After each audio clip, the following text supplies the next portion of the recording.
hello, Sarah. Thank you so much for joining us today on the podcast. Thank you so much for having me. Of course. So, can you share a little bit about yourself and your background?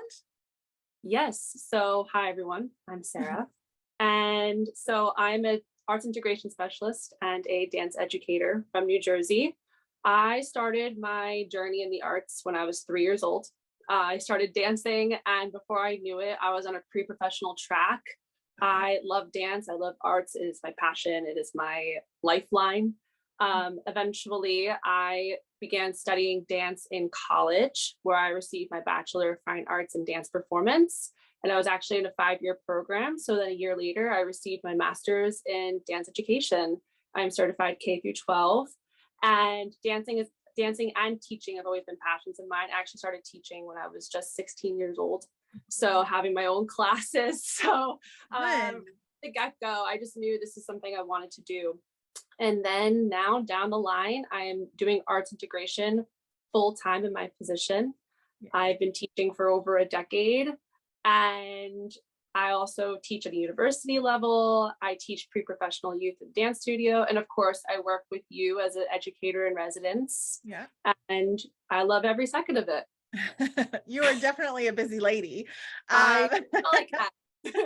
But I want to unpack a couple of those things because I'm just curious.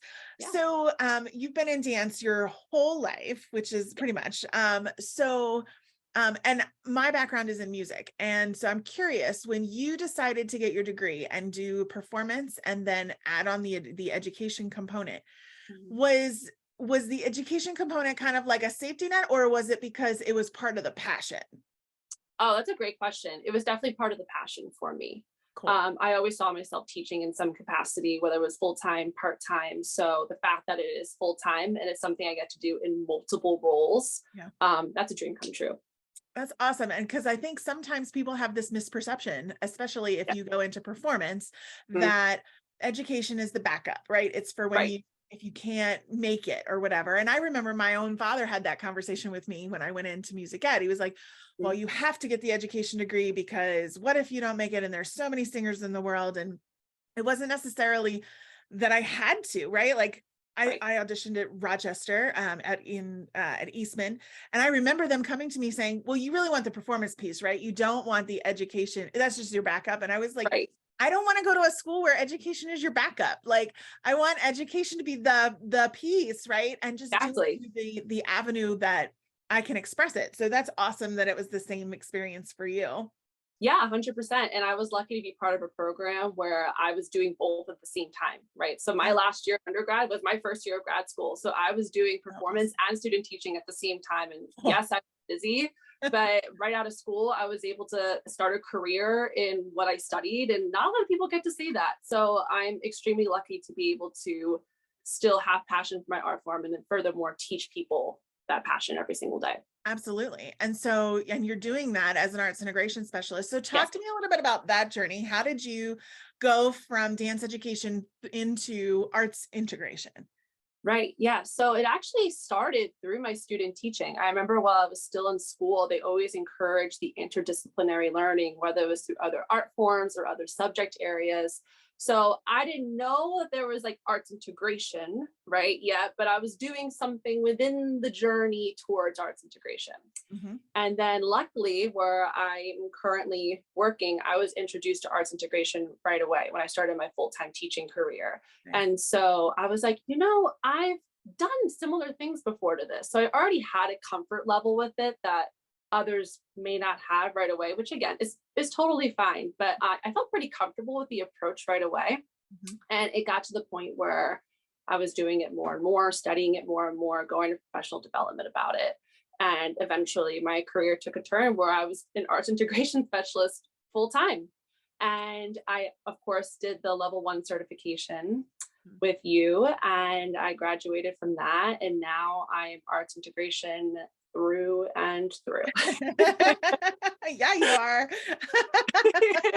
I love it. So, and it's a dream job for so many people. Like your story is the story that so many people either want to pursue, or it's like they're kind of using it. Like, you know what I mean? Like Right. they want to do it and they've gotten to this step, but then their school district doesn't support them on that level. And so, Right. it's amazing that your school district does, and that you've been able to kind of head in this pathway from the get-go, which is Yeah, awesome. I'm very So, lucky.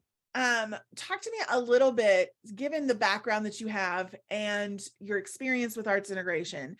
I'm really curious over the last few years and the changes that we've seen in education. I don't think we've seen changes like we've seen in education in the last 3 years, in the last 300 years. Like, I think this is a quantum leap Yeah, of change, absolutely. right? And as I've been getting out more and going to districts and doing some consulting work, it's becoming more and more clear to me that unless you've been teaching in the pandemic, you're not going to get it. It's totally different. So how did arts integration benefit you and your students during this period?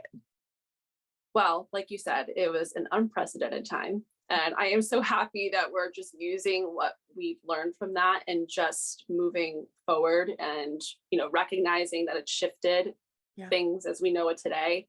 Um, so I believe that it brings back a lot of freedom that we've lost. Mm. Um, because, one day we were teaching the way that we've always been teaching, right? And the next day that was completely stripped away from us. And having to rebuild that for ourselves has been a challenge. But I believe that arts integration grants that freedom back to our teaching and to our students, because it's an approach that allows them to take leadership in the classroom. It takes the role away from us being direct teacher, which we had to do, right, in the setting that we were in, to becoming facilitator. And there's a ton of gaps that we have to fill back in within our students' learning, the thing I love about arts integration is the fact that it's an application approach that can be done in multiple ways, right? We're either filling in the misconceptions that students may have, or we're having them apply their knowledge to a higher level than it's already at.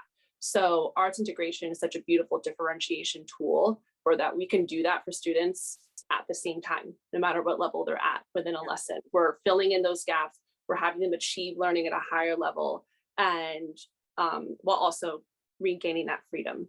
Yeah, that's a beautiful way to put that. And because I don't think freedom would be the first word that most teachers think of when we think of rebuilding the education paradigm that we've got, right? I think a lot of teachers feel stuck or feel frustrated in their Yeah. current environment because they're trying to take the old environment and put it into the new. And I love how you've embraced arts integration as a way forward, which then allows you some freedom. What about the concept of time? Like, this is the biggest barrier that we hear most teachers say, I don't have time for it. It's one more thing to add onto my very busy plate. What do you say to that? Well, I say to that, because that is something I hear all the time, Yeah. is if it's going to take extra time, or if it's not a natural fit what you're currently doing, is it really arts integration that you're doing? Right. So Yeah. first we have to take a look at, is it the natural fit that we're looking for? It should fit like a puzzle piece. It should go along with your curriculum, and it should feel like you're moving forward, not like you're feeling stuck. Yeah. And if it feels like you're stuck, then we may have to reevaluate what you're doing there first off. And second of all, it does take some extra planning time. Like, I'm going to admit, like, it does take time to plan. It takes time to make sure that we're assessing things in an aligned and natural way. But if you take that time the first time around and you do it right, man, are the results so good. They're Yeah. so good. And I think we surprise, like, every single time I do it, I am just as surprised as I was the first time when I did it. And I'm not trying, I think it sounds dramatic, but it's so true, because I just love seeing the reactions on students' faces. I love seeing the reactions on teachers' faces. And it's just such a deeply satisfying feeling that I think that trumps everything, right? The fear, oh my gosh, it takes extra time, or I don't know, I don't want to stray away from the curriculum. Well, you shouldn't be doing either of those things, right? If you're doing integration the right way. Yes. So I think that all combined is what's really important to take into consideration. Yeah, I always think of the planning process, which does take a little bit longer up front. I feel like that's like mise en place when you're cooking. Like if Mm, you take the time to actually set stuff out, yes. and do it, and measure, then when the baking process itself or the Mhm. cooking process takes a whole lot less time because you're not running around the kitchen trying to get everything in the moment. You've set yourself up for success, which is I think what the planning process helps you do in arts integration. And I love how you talk about this like a puzzle piece that fits, that you're not trying to jam something in there in addition that just kind of hangs out to the side. Right? But that Yeah. it fits into this puzzle that you've built. Um, as an arts integration specialist in your school, how does this work? Like, do you go in and model lessons, or are you working with teachers and having them do the lessons and then providing feedback? Is it a little bit of both? What does it look like for you? All the above. All Okay. the above. I support as needed, where needed, um, however we see is best. Mhm. Especially if it's art forms that people may feel less familiar with, or if it's the first time in the arts integration journey, then I am more than happy to be the model, and be the co-teacher for that. And I think too, going back to the concept of time, when you do arts integration in a collaborative way, we are like truly co-planning with someone, and taking it to the highest level, right? Mhm. Yeah. Then I think that eases a lot of the anxiety as well, and it takes a lot of that time off of someone's plate, because Right. it's like, you're working with someone that feels comfortable in it, and that takes a lot away from the hesitation as well. So we are co-planning, co-teaching, and Mhm. doing all these things together. um, that makes all the difference as well. So I do all the above. Mm.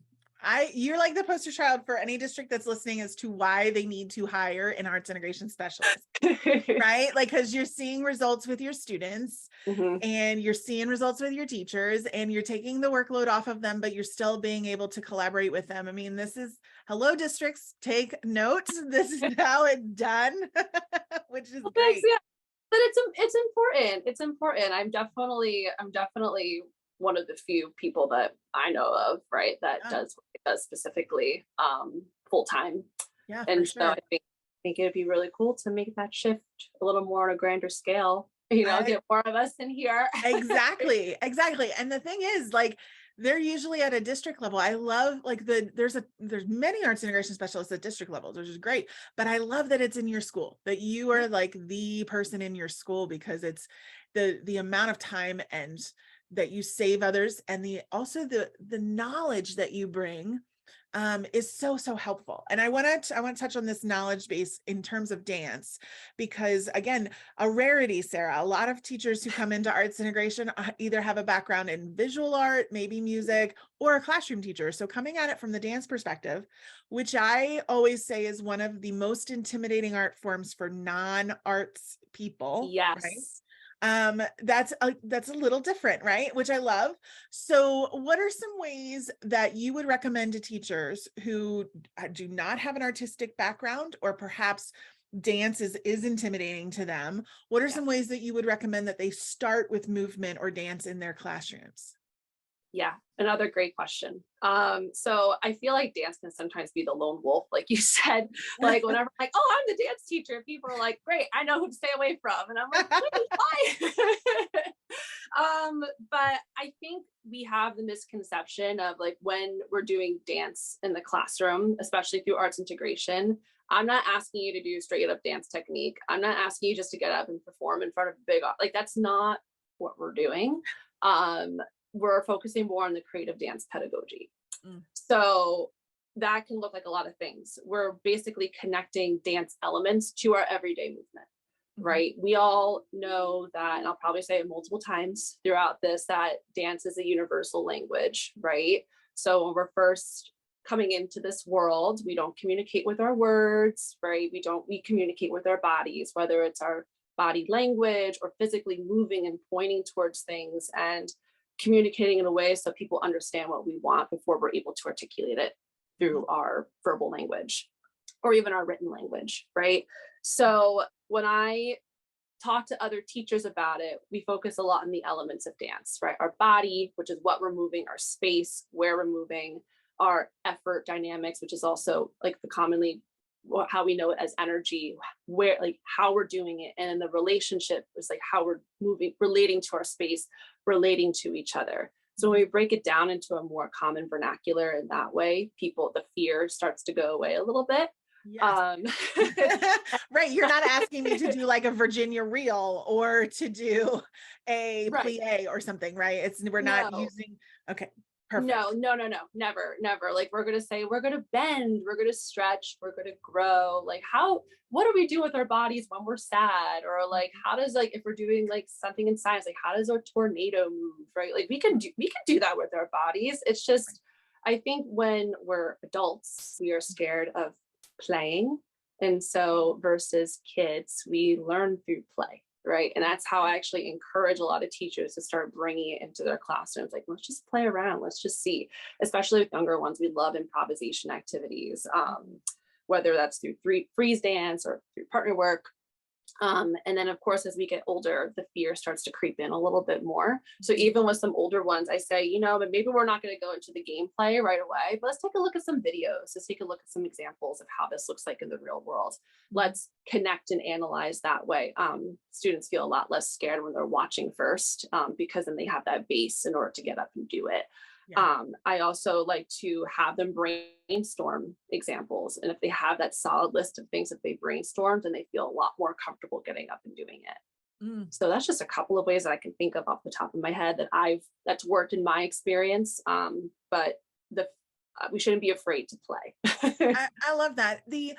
I want to kind of touch on this just briefly because one of the pushbacks that I hear a lot from any arts area teacher, it could be a visual artist, it could be a dance teacher, is the concern of diluting their art form Mhm. in and through arts integration. Yeah.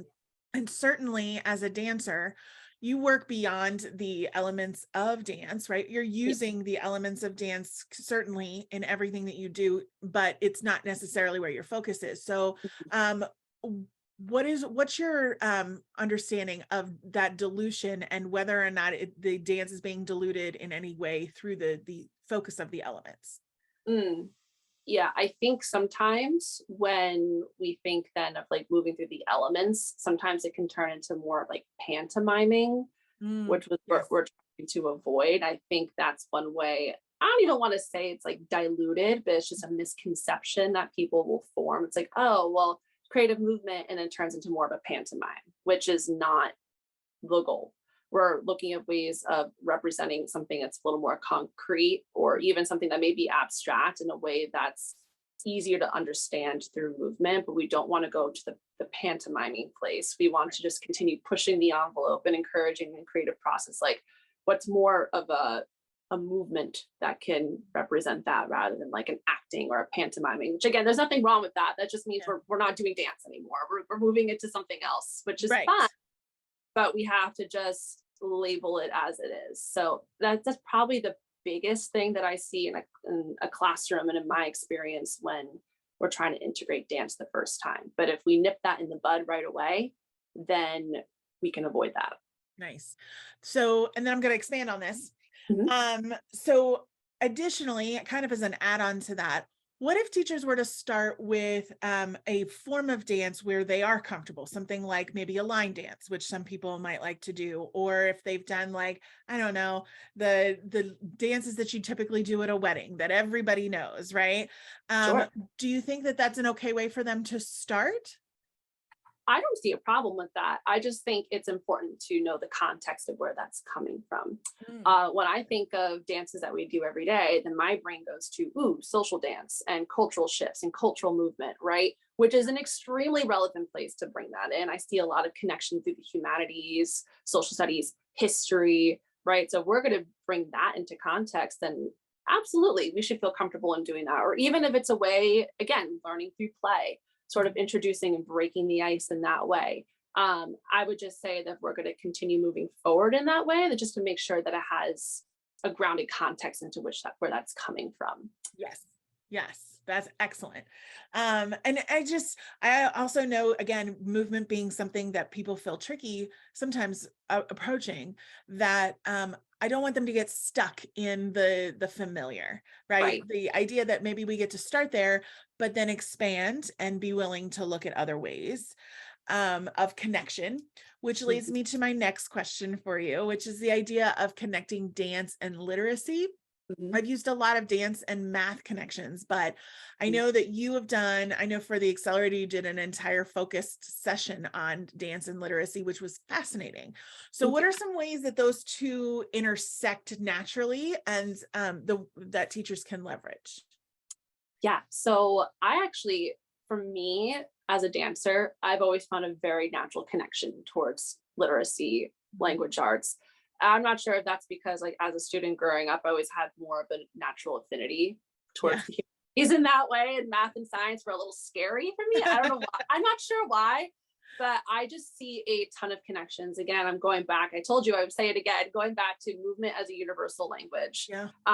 It is a wonderful differentiation tool for us to allow students to express their knowledge and interpret things in a new way in order to fill in those misconceptions or bring it to a higher level than it's already at.